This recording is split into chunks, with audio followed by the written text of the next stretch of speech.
మిత్రులారా, ఆఫ్రికా ప్రపంచంలోనే అత్యంత భయంకరమైన ఆవిష్కరణలతో నిండి ఉందని మీకు తెలుసా? ఈ ఖండంలో ఎంతటి రహస్యాలు దాగి ఉన్నాయి అంటే అవి మీరు వింటే చాలా ఆశ్చర్యానికి గురవుతారు. మరియు ఈ ప్రకృతి యొక్క అంతుచిక్కని రహస్యాలు కేవలం ఆఫ్రికా ఖండంని మాత్రమే ఎందుకు ఎంచుకుందని మీరు ఎప్పుడైనా ఆలోచన చేశారా? కాబట్టి మిత్రులారా, ఎక్కువ సమయాన్ని వృధా చేయకుండా నేరుగా పాయింట్ కి వద్దాం అండ్ మొత్తం ప్రపంచం యొక్క ఆలోచన విధానాన్ని మార్చిన ఆ 7 రహస్య ఆవిష్కరణల గురించి ఇప్పుడు తెలుసుకుందాం. ఈ వీడియో ప్రారంభించడానికి ముందు దయచేసి మీరు మా ఛానల్ ని సబ్స్క్రైబ్ చేయండి.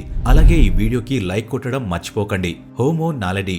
మిత్రులారా, అనేక సంవత్సరాలుగా ప్రపంచంలోని వివిధ శాస్త్రవేత్తలు మన మానవుల పరిణామంపై పరిశోధనలు చేశారు మరియు మన యొక్క పరిణామం మార్పులపై ఒక సీక్వెన్స్ రెడీ చేశారు. ఈ విధంగా చివరికి మనం నేటి ఆధునిక మానవులుగా అంటే హోమోసేపియన్స్ లా మారాము. కానీ 2013 సంవత్సరంలో దక్షిణాఫ్రికాలోని ఒక గుహలో ఒక ఆవిష్కరణ జరిగింది.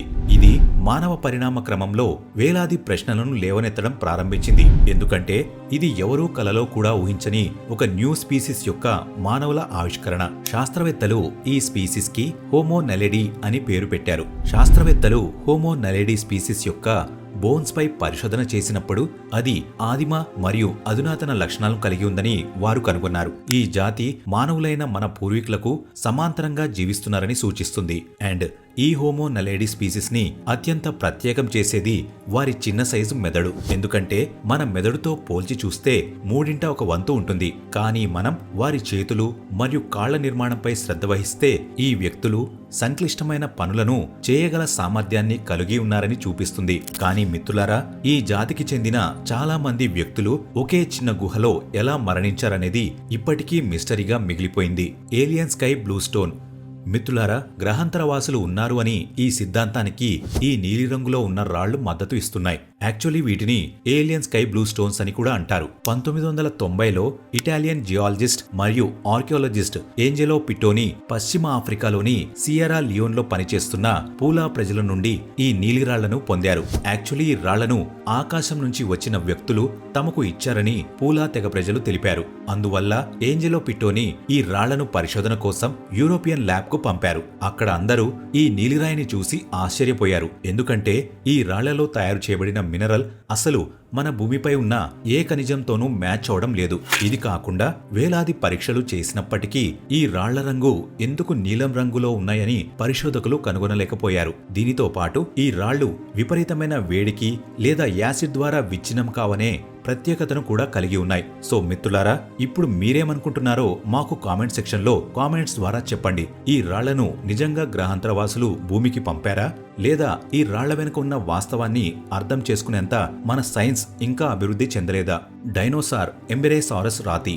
మిత్రులారా, మీకు తెలుసా, ఆఫ్రికాలో అతి పురాతనమైన డైనోసార్ ని కొన్ని సంవత్సరాల క్రితమే కనుగొన్నారు. ఇది 2017 మరియు 2019 సంవత్సరాల టైం పీరియడ్ కదా. డైనోసార్లను కనుగొనే యాత్రలో ఆఫ్రికా యొక్క పురాతన డైనోసార్ అవశేషాలు జింబాబ్వేలో కనుగొనబడ్డాయి.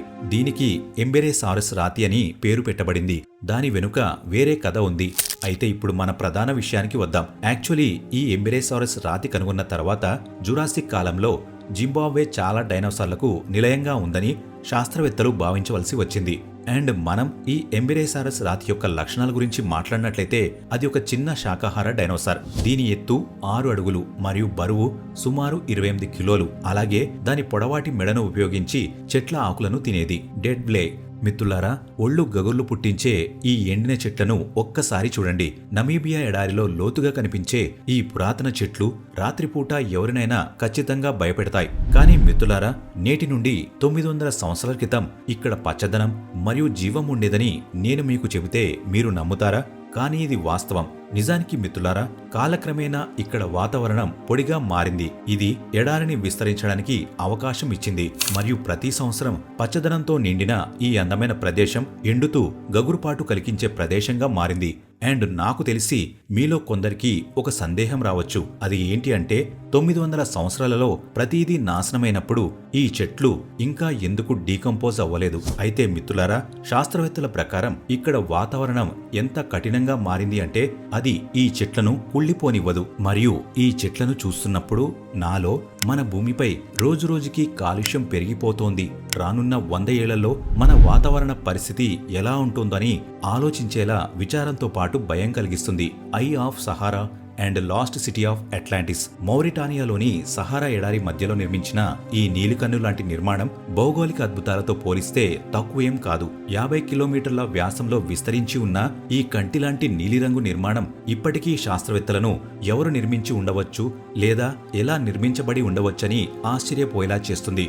అండ్ ఈ కంటిలాంటి నిర్మాణం అంతరిక్షం నుండి కూడా చూడగలిగేంత విశిష్టమైనదని తెలిస్తే మీరు షాక్ అవుతారు. బై ది వే, ఈ రాతితో చేసిన ఈ నిర్మాణానికి సంబంధించి అనేక అగ్నిపర్వత ఎరప్షన్స్ మరియు సాయిల్ ఎరోషన్ కారణంగా ఇక్కడ అనేక రాళ్ల పొరలు ఏర్పడ్డాయని మరియు ఈ విధంగా ఈ ప్రత్యేకమైన నిర్మాణం ఏర్పడిందని శాస్త్రవేత్తలు భావిస్తున్నారు. అండ్ ఆల్సో ఈ ప్రదేశం అట్లాంటిస్ యొక్క లాస్ట్ సిటీ అవశేషాలని కూడా మరికొందరు నమ్ముతున్నారు. కానీ వాస్తవానికి ఇవన్నీ భిన్నమైన సిద్ధాంతాలు. మరియు వాస్తవం ఏమిటంటే ఈ నీలికన్ను వెనుక ఉన్న నిజం ఎవరికీ తెలియదు. చైల్డ్ ఆఫ్ టాంగ్. మిత్రులారా, 1924లో దక్షిణాఫ్రికాలోని టాంగ్లో సున్నపు గనిలో కార్మికులు ఒక చిన్న పిల్లవాడి పుర్రెను కనుగొన్నారు. ఆపై హ్యూమన్ ఎవల్యూషన్ యొక్క చరిత్ర మొత్తం మారిపోయింది.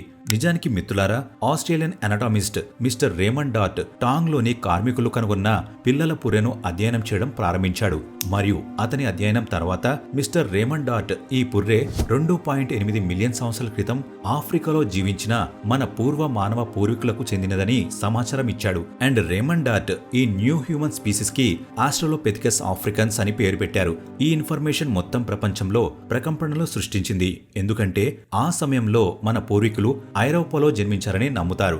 రేమండ్ డాట్ సిద్ధాంతం ప్రకారం ఆఫ్రికా మానవజాతి యొక్క జన్మస్థలం మరియు ఇక్కడ నుండి ఆధునిక మానవజాతి ప్రపంచంలోని ఇతర ప్రాంతాలకు వలస వెళ్లే ముందు అభివృద్ధి చెందింది. అలాగే మిత్రులారా, మన అనాటమిస్ట్ డాట్ ఈ సిద్ధాంతాలన్నిటినీ ఇమాజినరీ కాన్సెప్ట్స్ లో చెప్పడం లేదు. నిజానికి టాంగ్ నుండి అతను పొందిన పుర్రె ఈ సిద్ధాంతాన్ని సరైనదని రుజువు చేస్తోంది. ఎందుకంటే ఆ పుర్రె యొక్క మెదడు పరిమాణం మరియు టీత్ ఆ మెన్షన్ చేసిన టైం లైన్ ని వర్తిస్తున్నాయి. దీని తర్వాత 1936 నుండి 1947 వరకు దక్షిణాఫ్రికాలో అనేక మంది ఆస్ట్రలోపెథికస్ ఆఫ్రికన్ల అవశేషాలు కనుగొనబడ్డాయి. ఇది చివరకు డాట్ యొక్క సిద్ధాంతం సరైనదని మరియు మానవులమైన మనం ఆఫ్రికా నుండి ఉద్భవించాం, అలాగే పరిణామం చెందామని నిరూపించింది. Burkina Faso. స్నేహితులారా, క్రోకడైల్స్ అనేవి ఈ ప్రపంచంలో అత్యంత ప్రమాదకరమైన అలిగేటర్స్. బట్ బుర్కినా ఫాసోలోని బజుల్ గ్రామంలో ఉన్న క్రోకడైల్స్ అక్కడి మనుషులతో స్నేహం చేస్తాయి. అండ్ ఈ క్రోకడైల్స్ లిటరల్లీ అక్కడ పిల్లలతో ఆడుకుంటాయి. అయితే మిత్రులారా, మొసళ్ళు మరియు మానవుల మధ్య ఈ స్నేహం శతాబ్దాల నాటిదని మీకు తెలుసా? అలాగే దీని వెనకాల చాలా ఆసక్తికరమైన కథ ఉంది. 15వ శతాబ్దంలో ఈ ప్రాంతంలో కరువు కారణంగా ప్రజలు దాహంతో చనిపోవడం ప్రారంభించారు. అటువంటి పరిస్థితుల్లో అక్కడికి క్రోకడైల్స్ ఆ ప్రాంతంలో ఉన్న ప్రజలకు సహాయం చేస్తూ వారిని నీరు దాచి ఉన్న చెరువు వద్దకు తీసుకెళ్లాయి. ఇది జరిగిన తర్వాత ఆ ప్రాంతంలో ఉన్న ప్రజలకు మరియు క్రోకడైల్స్ మధ్య వారి స్నేహం ప్రారంభమైంది. అలాగే నేటి కాలంలో కరువు సమయంలో ఆ ప్రాంతంలో ఉన్న ప్రజలు మొసళ్లకు సహాయం చేస్తూ వాటి గుడ్లను కాపాడుతున్నారు. ఇది కాకుండా మొసలి చనిపోయినప్పుడల్లా దాని అంత్యక్రియలు కూడా చేస్తున్నారు. మనుషుల మాదిరిగానే మొసలను కూడా సమాధుల్లో పాతి పెడుతున్నారు. సో ఇది ఇవాల్టి వీడియో. మీకు నచ్చితే లైక్ చేయండి మరియు ఛానల్ ని సబ్స్క్రైబ్ చేయండి. ముఖ్యంగా ఈ వీడియోని మీ ఫ్రెండ్స్ అండ్ ఫ్యామిలీకి షేర్ చేయండి. Thank you for watching.